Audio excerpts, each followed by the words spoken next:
No makeup. Let's go. All right, thank you everybody for coming. My name is Kwetu Boateng. You call me KB. We don't have any problems. I'm the executive director of Lancaster Avenue Business Association. And thank you for coming, taking the time. This is a very, very important event for us. So this is Philly Tech Week. For those of us that have been working in technology for a while, Philly Tech Week is a big deal for the city. And we go out and we do a lot of things to help folks learn more about technology. In this instance, it's for small businesses. So Armin, who is our new coordinator in charge of social media, came to me and spoke about Google and how we can bring Google on board to help small businesses use Google to grow their businesses. Right, Armin? Yes, you want sir. to say a few words? Well, thank you, ladies and gentlemen, for coming. And this will blow you away because we do have a great person here, person of Don Schaefer. And if there's any questions, we could leave it later after his presentation. So again, thank you for coming. And also, let me say a few words about LA21. LA21 has been around for 8 years now, Pearl, right?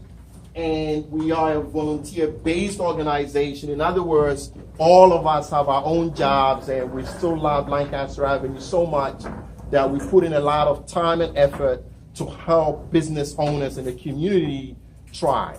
Okay, so the way we make money for the organization to be able to buy all the stuff that we have is through our membership. So everybody's going to get a membership pack that kind of explains what comes out of membership and how much it is.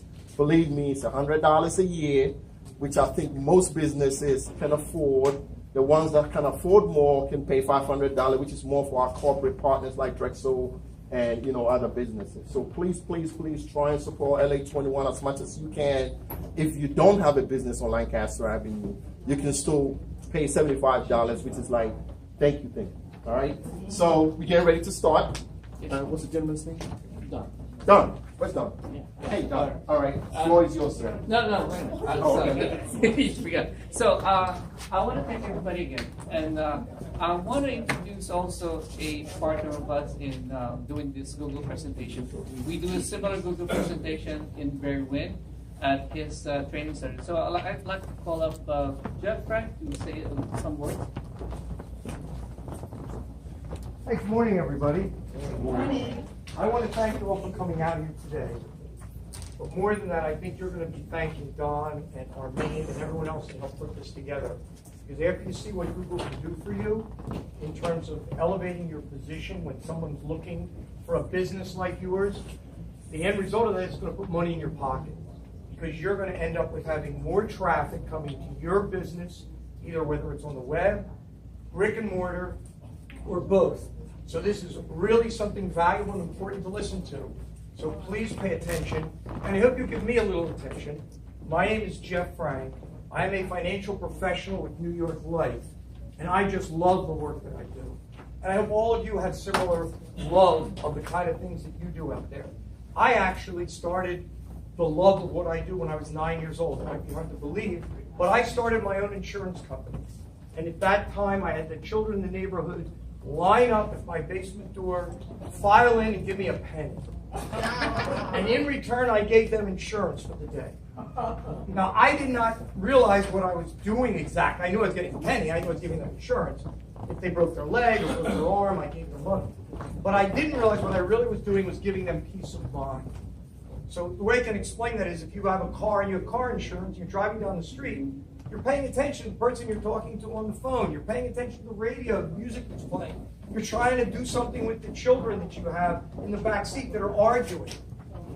Well, you don't think about the financial consequences of an accident. It just doesn't even cross your mind.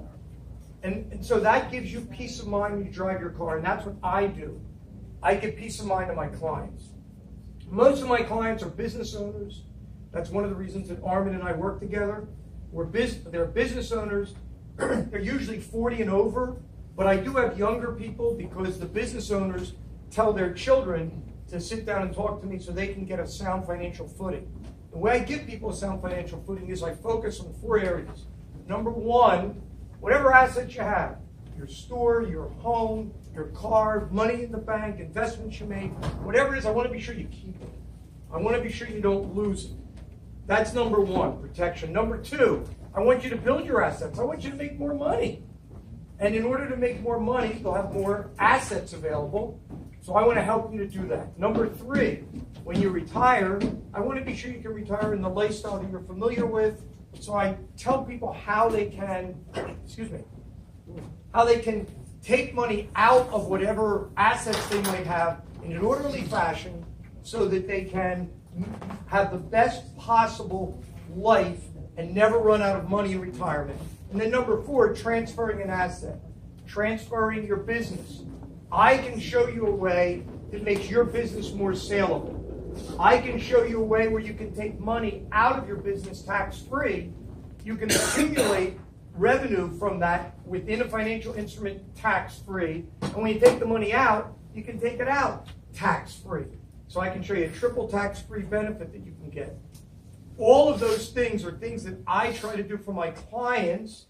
And the reason you're here today focuses on the second one, putting money in your pocket. So I really advise you to pay real close attention to what you're going to learn today. Hints, tricks, websites you can visit. All those things are going to be given to you for free. When you do them, it's totally free, and you'll be able to make a better impression on your clients and also a better position on the web through Google when someone searches for you. If you want to use paid services, there's a lot of them available, and we can also talk about those. So my name is Jeff Frank. I'm a financial professional with New York Life. I love the work that I do. Armin? All right, thanks, Jeff. This is an LA 21 Business Association initiative. This is to help local business that's here in the area. And also, if you value the information here, it's not only for businesses, it's also good for professionals. Because you may have a home-based business, and it could be a residence, but you could always claim it as a business. So without further ado, because there's a lot of information here, and we are in for a treat. This guy did a training for us in DC when I started with Google, and he did 12 hours of it. So I want to welcome Don. Hey, Don. Thank you for your invite. My name is Don Schreffler. I own a full-scale digital marketing agency. We do search engine optimization, Facebook. We teach for Google. We have a relationship with Google where they asked us voluntarily to do the business outreach. This is under the Get Your Business Online program, GYBO as it's known. So our goal today is twofold. We want to give you information that's usable, that's immediately accessible, it's going to be profitable and beneficial to your business. A couple of points of interest here as we go through. If you have your smartphones or devices, there'll be a couple of opportunities to go look at where you stand with Google. We can see Google actually tell us, are you mobile friendly, are you not, this sort of thing. Those are going to be important points. If you don't have it available here, that's okay. In terms of note-taking, there is a lot of information for you here. It's going to be very difficult to kind of scribble notes throughout. So what we do is, at no cost, no charge, if you'd like, at the end you can simply email us and request the slide decks. We'll give you the full slide decks, no issues, no hassles. We'll shoot them out to you, okay? Excellent. Yeah, absolutely. And what we'll do is we'll take questions as we go. If it's a question that I think is relevant and salient to the point, we'll address it. If it's one that's more specific to your business, I've agreed to stay for an extra approximately an hour or so, answer direct questions, help people with assistance, etc. Google has made us available for free consults as well. I run about $300 an hour on a normal basis. The half-hour consult is free if somebody's interested in it. If not, that's cool. We obviously we end up doing business with a lot of the people that we do teach simply because they want or need something done. This is not about that. This is not a sales dance. No one's going to stick a Google form in front of you. Okay? I'm an independent contractor with Google, and my responsibility is to deliver on that promise that Google has made to teach, educate, train, and give you accessibility and clarity. Okay? So we're not going to be skewing towards this side or that side because there's a sale involved. I'm going to give you the information as best as I can, straightforward. And we'll go from there. I'm going to use as much real-world examples as I can. And hopefully you can see the screen. It's a little bright. Can everybody see back there okay? It's not perfect. All right. Google calling them. Oh yeah.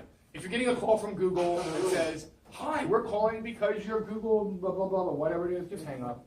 That's not Google. No one's calling you from Google. Okay. Only time they're calling just with a verification code for some purpose like that. No matter what somebody says to you, do not be intimidated or browbeaten by that. Just hang up. Especially if they're asking money. Yeah. Oh, if you're asking for any money, forget about it. This is absolutely not the case. All right. So let me go ahead and just dive in. A couple of really quick starting points. Okay.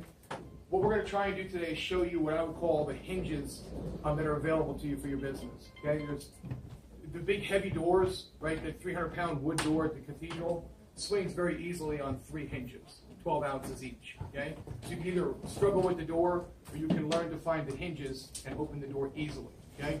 One of those hinges, especially on the free side, is Google, your Google placement, your Google profile, as we prefer to call it. So what I'm going to do is I'm going to go through parts of this rather quickly because we only have an hour. Typically we would do maybe an hour and a half. Some of it I'm going to take a little bit more time, so if you'll allow me the discretion with that, again, the slide decks are available for you. Fair enough? Okay, so let's go ahead and dive in. I'm going to talk about what Google can do for your business. So if you would click forward for me. Okay, so Google holds about 75% of the search market. Google has about 83% of the mobile search market. 3.5 billion searches a day. 20% of all search queries are unique, meaning they've never been searched before. Now, typically when you search in Google, don't you normally see it kind of autofill, right? Okay. Well, what this is telling us is that 4 out of 5 that's happening, but 1 out of 5 is completely unique, never been searched before, even though there's 3.5 billion a day. That blew me away. I was completely shocked that that would be the case. You'd think there'd be nothing new under the sun, but indeed not. And then universal results show up on 85% of all search queries. Some of you, not many, some of you are old enough, I'm 52, to remember Google when it was simply just 10 websites that were listed and some ads on the side, right? And you said to go into the website. Now pay attention that you have to go into the website to then gather out information, okay? And Google was ranking the websites, in theory, to be most relevant to your search query, to the words that you punched into search. Now what Google is doing is producing a lot of what we call universal results, meaning it's graphs, it's charts, it's a little box that has a bunch of information in it. The difference there, of course, is that you no longer have to go into the website, in many cases, to answer your question. You can also now ask Google questions, right? What is the weight of, a metric ton? Boom, right? And it will answer those questions without pulling up necessary websites. I mean, there'll be websites pulled up, but primarily you're looking for information. They're now extruding that information for you and presenting it in a graphical format. That is a universal result, and those show up about 85% of the time. Okay, so local businesses, in terms of their online presence, 85% of consumers search for local businesses online. 63% of small businesses don't have a website.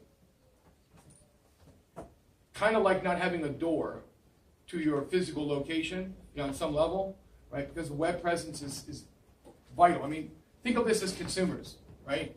All of you use the web for everything that I'm discussing and that I'm talking about, right? You should be able to be cognizant of the fact that someone's going to check you out online.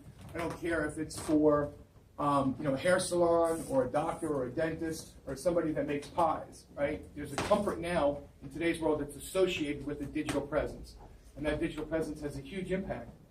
The challenge here is that if you had a physical location and you were inside your physical location and people knocked at the door, boom, and left, knocked at the door and left, okay? And you couldn't let them in, right? And out of every 9 knocks, you got 1 person that came in. You would want to be sick. You would want to actually throw up because all this business was going away, okay? So the same thing is happening online. You just don't hear the knock, right? They go, they can't find you, you're gone. They go, they see, they don't like something, they're gone. They go, they see no reviews, they're gone. They go, they see that, they're gone. It's split second. So you're getting those knocks, in many cases, you're just not getting the entrance. Okay? You're getting typically a very small percentage of the traffic of actually communicating with you to do business that you could, given the choice. So we're going to try to help solve at least a part of that today. The primary components of that would be your social media presence, right? Facebook, etc. Your Google presence, and by that we mean your Google profile, your website, and or any other digital components. Those are kind of the 3 legs of that stool, if you would. If you would, please, Jamie. 85% of small businesses don't show up in Google results. Okay, is there anybody here that thinks that you can today run an effective business without being in Google? Without somehow, way, shape, or form being present in Google and available to search? I would agree. Now, search engine rank matters. 93% of consumers begin on a search engine. 75% of searchers never scroll past the first page of search results. I will put my hand up for that. Anyone else? Right? Okay. And by the way, as I'm going through this should be fairly intuitive. Like what I'm saying should ring true with you in terms of how you use the web, how you use Google yourself. It shouldn't be dissonant with your own experiences. Okay? Go ahead.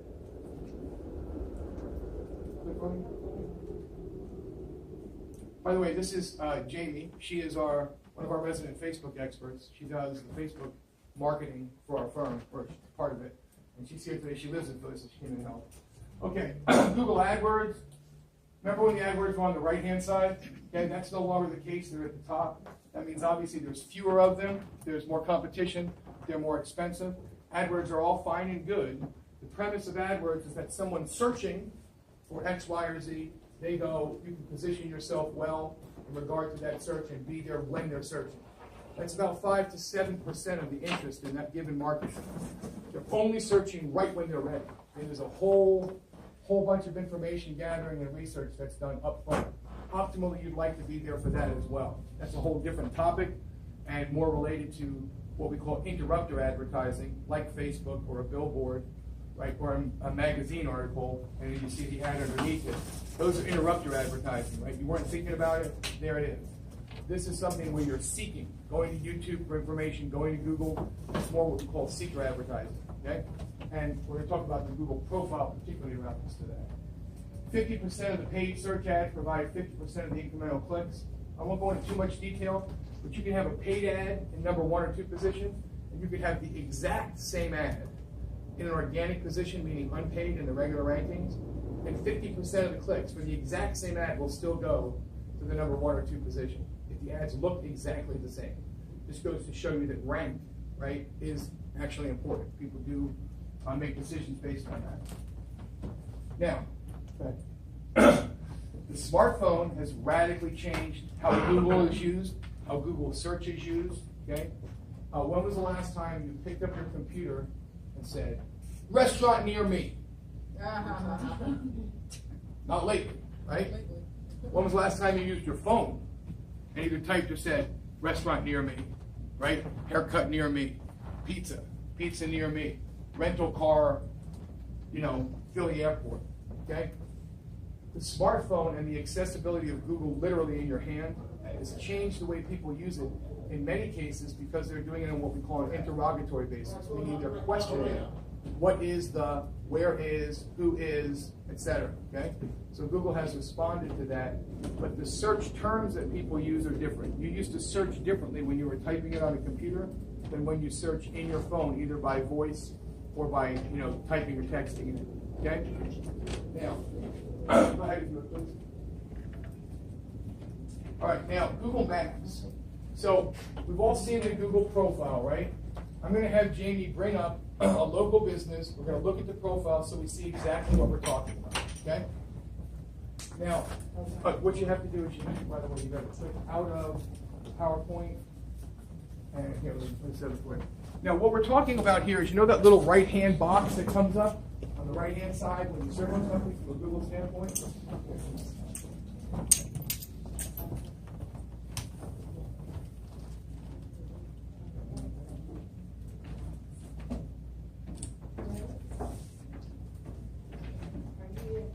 There we go. Okay. So here's the query. The query is for cafes in Philly. Okay. Now, Google's going to give me those cafes relative to a number of different factors, from a review standpoint to how long they've been around, to the credibility that Google sees, to how close they are to me. If I'm on a laptop, it's going to come off of the IP address, typically, that I'm at. Okay.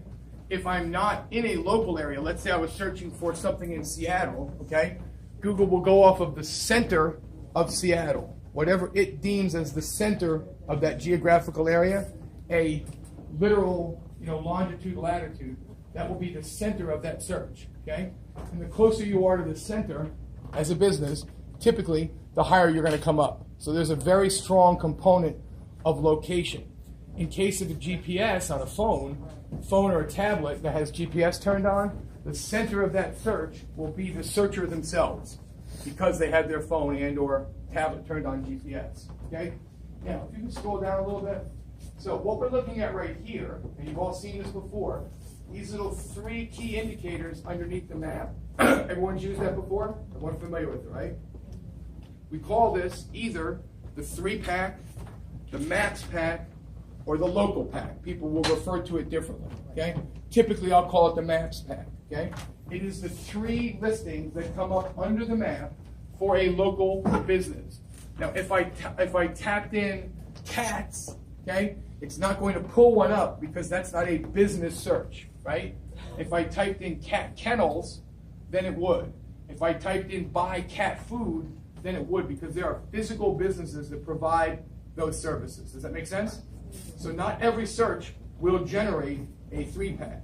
Most searches that have a business or service and a geographical area will generate a maps pack, okay? Now, this is the most attractive space on Google. Why? Well, first of all, you're over all of the regular Google rankings, right? You have the maps pack, and then scroll down, right? So the maps pack is up here, okay? And then you have all of the other rankings. Now, what are the chances that you're going to come up over Yelp? Not very good, okay? Cafe Society blog post, probably not very good, okay? However, your chances of coming up in the maps pack up here are very good if you do the right things and you're reasonably located relative to the searcher. Does that make sense? In other words, you're coming in front of all of the regular Google listings by using the maps pack. That's why this is so vitally important, and that's why this is such valuable real estate. Additionally, how many of you ever have made a decision about something based on reviews? Right? In most cases, it has an impact to some greater or lesser degree. Your reviews are right there. They don't have to click. There it is. 4.5, 3.5. Typically, if you have good reviews, you're going to be highly clicked because that's one of the things that people are looking for right out of the gate. We're going to talk a little bit about reviews. Okay, now, additionally, bear in mind, if you would click back for 1 second. Now, what you're seeing here is not the website for Sabrina's Cafe. This is their Google profile. This is that little box that Google generates with the reviews, information, hours, etc. We call it, for the sake of this conversation, your Google profile. It's actually known as a knowledge graph, which we'll talk about in a moment. I want to explain it now so you understand exactly what we're talking about. So this is a listing here that Google has created, okay? If you gain control of it through claiming it and verifying it, you can control the information that's in that, short of the reviews. You can respond to your reviews, you can change hours, you can upload photos, etc., etc. It's not a website, but it is part of your web presence. In many cases, and think about this yourselves as you use this, in many cases, you'll go here first, and you might check out the information, and then maybe go to the website or get the directions from here. So in many cases, this precedes, right, the actual interaction with the rest of the digital presence, which in my case, in my example, would be a website. You all used this before, right? Everyone familiar with it? I'm going to move on if we're good on that point. Okay. I just wanted to let you know and stress how important that is. Go back one more time. Oh, never mind. Actually, I'll show you when I get it. All right. So, as far as Google Maps goes, this is where I went off on the segue. 200 million users a month on Google Maps. Now, listen to this stat. Google Maps is 40% of all Google usage. 40%. When someone searches you and you're on Google Maps, that little profile with all of your information comes up every time on Google Maps. There is no time they're getting to you without seeing that additional information that Google's preferring and offering up. So again, if your reviews are good, they're going to see them, and then the impetus is to continue on to engage you, right? Probably for driving directions.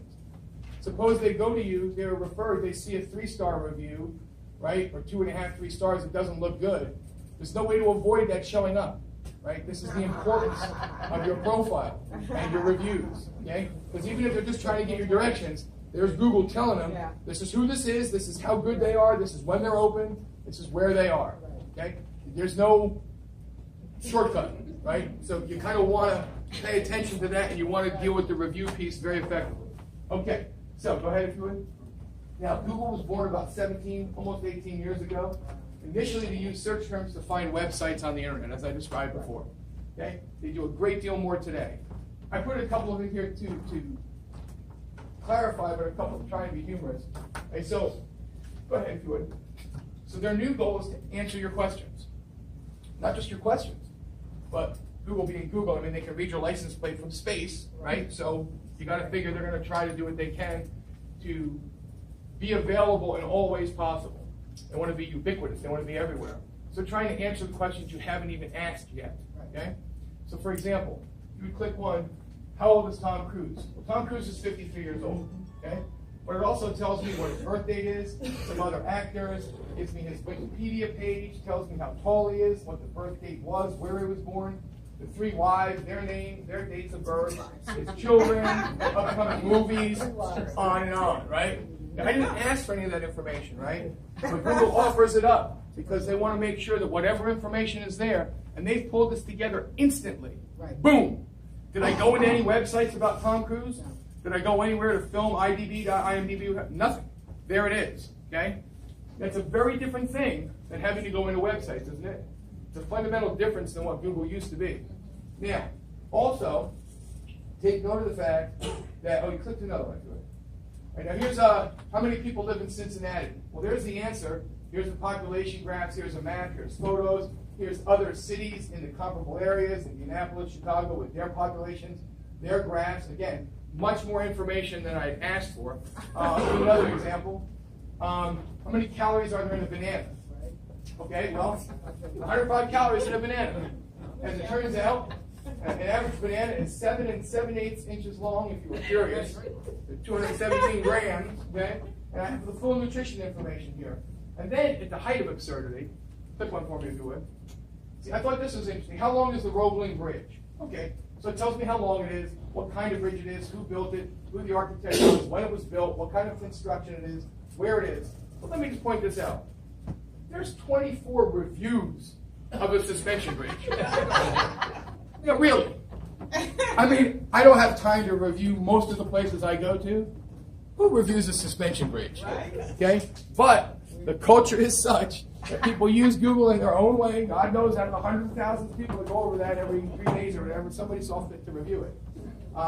As if there was a choice of one way or the other, you know. But anyway, my point here in a slightly humorous manner is just to say that you're going to get information, you're going to get a bunch of information, and all of those things that were produced were exactly the same knowledge graph as what's being done with the business. All the information is being pulled into that little square box exactly the same way. It just happens that the business format is the same each time, right? So it looks the same each time. It's just pulling that information in together. So it's pulling that information from all over the web. If the information is accurate, your business information is accurate, it pulls it in. If it's inaccurate, it pulls it in. Okay?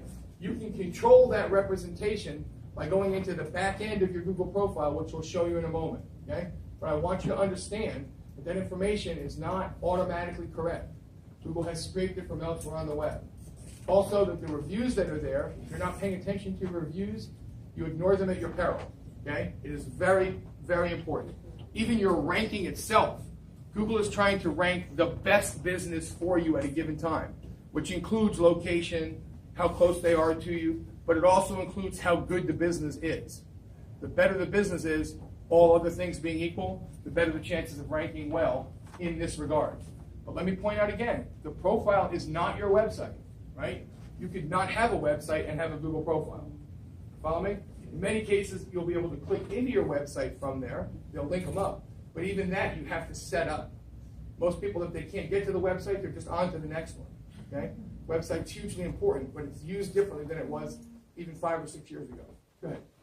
Just a quick thing. How many reviews do you think are on the Golden Bridge? Oh God, I don't know. 6,300. 6,300 reviews of the Golden Gate. As a Tourist tourist attraction, attraction. I understand as a tourist It's still a attraction, I get bridge. that. The rolling bridge, Nobody knows I don't that. think a whole lot of people are going there. But Southern Ohio, but yeah, 6,300. Okay.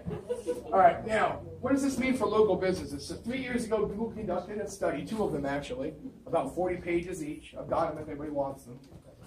Conducted a study to find out what questions consumers are asking about local businesses. They found 4 key questions. 4, okay? They're the same questions. They are, how do I get hold of them? Where are they? Are they any good? Which is another way of saying, do they suck? Right? Number 4, are they open? Those are the 4 things right out of the gate. So, now there's other things that you would want to see or know, do they have special, particular terms for this, or are they pet friendly or whatever. But those are the 4 key ones. So the question is, do you have a sense that they should answer that in the 4 questions in the knowledge graph that they create, which of course they do. So here's Dandelion Chocolate, right? Here is the where, there's the address, there's the phone number, how do I contact you? Those are the hours, and of course the reviews. Are you any good? Those 4 questions will be answered in each and every case in exactly the same manner, in exactly the same profile across the board. Make sense? Isn't that typically your own experience? Like what you're looking for most of the time? Okay. Now, when they search on Google Maps, that same profile here, exactly the same questions, same format, reviews, etc. This is what I was saying earlier about being on Google Maps. Now, it works across devices. It can be found on desktops, laptops, mobiles, etc., etc. Okay? Go ahead. Now, what we'd like to do is you can search for your business now and find out how Google sees your business. What category are they in? There's basically 3 categories, okay? Either you've never claimed that business, and you know that this would be the case, aside from doing it this way. If you see your business, and it says in the bottom, own this business, with a question mark, then that means no one has ever claimed the business. It's just there, it's information, but no one has ever claimed it. So it is unclaimed. Secondly, you could have the business claimed, right? Where it's claimed, but it's never been verified. That means that there is someone associated with it, but it has not been attached effectively and properly to a Google account where it's been verified. And then the third status is verified. If it's been verified, that means that you have a username and a password to get into it, and you have access to the back end of that Google profile, and you can change, manipulate, engage, and address all of the information that's there. Does that make sense? Yep. Unclaimed, claimed, claimed, and verified. What I'm going to show you now will tell you where you stand with Google in that regard. Okay? So what you want to do is, go back one if you would. Okay? You want to go back to GYBO, George Yellow Bob Oscar.com /business. Who doesn't have